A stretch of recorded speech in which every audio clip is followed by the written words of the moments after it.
thought it was a great discussion we had today. I think one of the really nice things about today's discussion is that it brought both a technological perspective and the perspective about who's doing the most interesting work here in the United States, but also with a broader perspective globally about how our countries like the Philippines or Hong Kong thinking about financial literacy in the context of economic development. And I think from the U.S. Treasury's perspective, we really want to emphasize the connection between financial capability, financial education, and economic growth.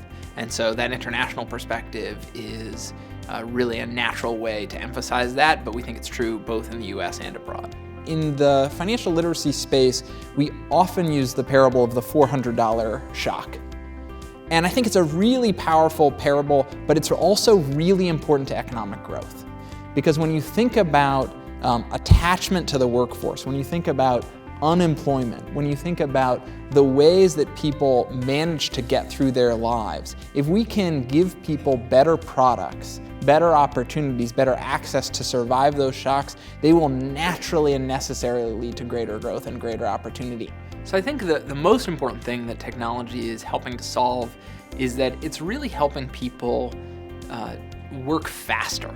So one of the great things that the technologists have brought to the conversation is a real focus on the customer experience, on the frictions that naturally come into these decisions, and really making it easier to use, more customer focus, more focus on the customer's needs.